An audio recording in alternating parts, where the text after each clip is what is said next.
शाहरुख की फिल्म डंकी की वजह से डिंगुचा गुजरात में रहने वाली जगदीश पटेल की फैमिली ट्रेंडिंग में है। दरअसल गुजरात की राजधानी गांधीनगर से 13 किलोमीटर दूर एक रहस्यमय गांव है जिसका नाम है डिंगुचा।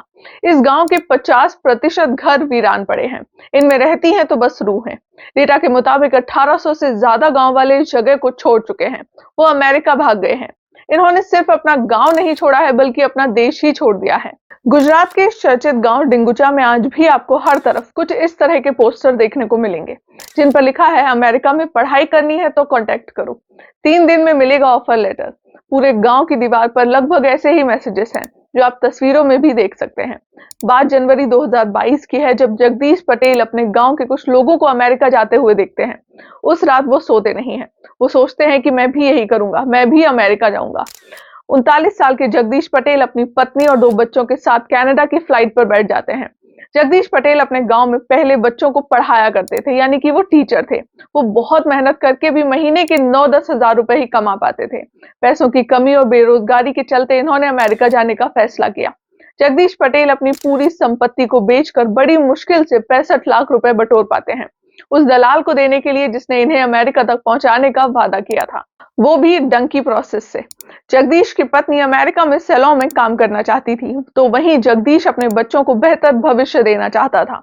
अपने इन्हीं सपनों को पूरा करने के लिए पूरे परिवार ने 12 जनवरी 2022 को टोरंटो की फ्लाइट ले ली। डंकी प्रोसेस के अकॉर्डिंग जो दलाल यानी कि जो बीच का एजेंट होता है, उसने वादा किया था कि वो इन्हें यूएस कनाडा बॉर्डर के पास छोड़ देगा। वहां से इन्हें पैदल अमेरिका तक जाना होगा, वो भी इलीगल तरीकों से बॉर्डर क्रॉस करके। टोरंटो पहुंचने के बाद लगभग 7 दिनों के बाद यानी कि 19 तारीख को इस पूरे परिवार की बॉडी बर्फ में दबी हुई मिलती है पुलिस को। जगदीश पटेल की फैमिली ने बेहद ही ठंडे मौसम की वजह से अपनी जान गंवा दी, क्योंकि शायद ही इन्हें ये बताया गया था कि इन्हें -35 डिग्री की ठंड भी झेलनी पड़ेगी।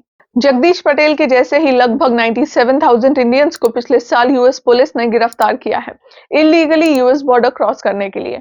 बिना वीजा किसी देश में इलीगल एंट्री करने के प्रोसेस को ही डंकी प्रोसेस कहा जाता है या फिर डंकी फ्लाइट कहा जाता है। पंजाब में इसे कबूतरबाजी भी कहा जाता है। इंडिया में आज हजारों ऐसी वीजा कंपनीज हैं जो लोगों को इस डंकी फ्लाइट के जरिए विदेश भेजने का दावा करती हैं। इन कंपनियों के एजेंट्स को डंकर्स कहा जाता है। इस डंकी फ्लाइट की शुरुआत गुजरात से हुई थी, फिर पंजाब ने भी इस फॉर्मूले को अपनाया और अब बढ़ती बेरोजगारी की वजह से हरियाणा के भी कई लोग इस इलीगल प्रोसेस से विदेश जाने की कोशिश करने लगे हैं, जिसका सारा का सारा तो नहीं मगर बहुत बड़ा दोष इन वीजा कंपनियों को ही जाता है, जो इन्हें सिर्फ ये नहीं कहते हैं कि हम आपको अमेरिका पहुंचा देंगे, बल्कि अच्छी लाइफस्टाइल वहां दिलाने का झूठा वादा तक करते हैं। ये कंपनियां एक परिवार से 60 से 70 लाख रुपए तक वसूल लेती हैं। इतना पैसा बटोरने के लिए अक्सर फैमिलीज अपनी पूरी जमा पूंजी खर्च कर देते हैं। यहाँ ये कंपनियां उन्हें ये नहीं बताती हैं कि सफर में उनको कितने खतरे, कितने लीगल झाम झेलने पड़ेंगे। अब गांव के बहुत से लोग ज्यादा पढ़े लिखे नहीं होते हैं, वो इनकी बातों में आकर फंस जाते हैं और यही है डंकी प्रोसेस की काली सच्चाई, जिसे आप रिसेंटली रिलीज हुई शाहरुख की फिल्म डंकी में देख पाएंगे। इस डंकी प्रोसेस के दौरान हजारों इंडियंस हर साल अपनी लाइफ खो देते हैं। जिन इंडियंस को पकड़कर वापस यहाँ भेजा भी जाता है, उनके पास कुछ बाकी रह ही नहीं जाता है, क्योंकि सब कुछ तो वो पहले ही बेच चुके होते हैं। तो अगर आपके आसपास के लोग भी कुछ इन्हीं तरीकों से विदेश जाना चाहते हैं, तो उन्हें डंकी फ्लाइट से रिलेटेड डॉक्यूमेंट्रीज जो कि यूट्यूब पर मौजूद हैं, वो जरूर देखने को कहें।